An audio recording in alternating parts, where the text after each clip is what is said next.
Hey guys, before we start, please like and subscribe. The night the line moved. There's a kind of silence that only exists when too many people are asleep in one room. Not peaceful, just fragile. Every breath feels loud. Every movement feels witnessed, even when no one is watching. We were part of the same friend group. Nothing more. Same parties. Same late nights. Familiar, but never close enough to matter. Until that night. The floor was cold. Blankets were shared because there weren't enough to go around. And bodies were arranged the way they always are when space runs out carelessly, without thought for consequence.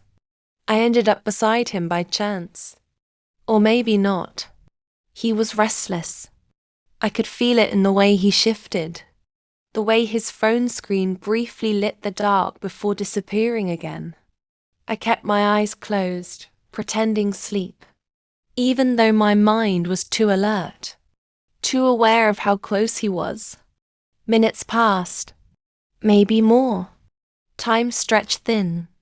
I felt movement under the blanket, subtle at first, then unmistakable.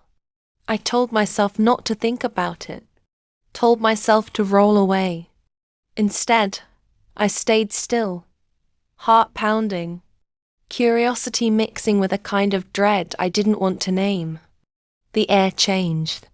His breathing did too. I shouldn't have looked, but I did. The glow from his phone was dim, hidden, just enough to see what I already understood. Shame flickered through me, followed by something worse, interest. My body reacted before my thoughts could catch up, and that realization scared me more than anything else. I turned my face away, staring at the wall, pretending I wasn't awake, pretending I wasn't listening, pretending I wasn't imagining things I had no business imagining. He whispered my name, soft, questioning. I didn't answer at first.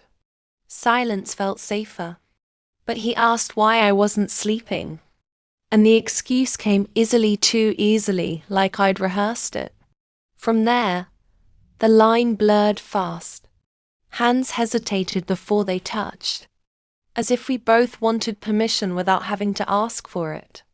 When contact finally happened, it was careful at first, like we were testing whether this was real or just a shared mistake. It didn't stay careful for long. Every sound felt amplified, our breathing, the quiet tension of holding back moans, the shared urgency of not being caught. It was messy and intense and charged with the knowledge that this shouldn't be happening, which somehow made it impossible to stop. Afterward, we lay there in the dark, not touching, not speaking. The kind of closeness that only exists when something irreversible has just occurred. Morning came too fast. Daylight turned everything ordinary again. Jokes were made. Coffee was poured. No one noticed anything different, and that somehow made it worse. He avoided my eyes. I did the same. Nothing was ever said. But some nights still feel like that, quiet, fragile, heavy with things unspoken. And I know now that some lines don't disappear once they're crossed. They just move and wait.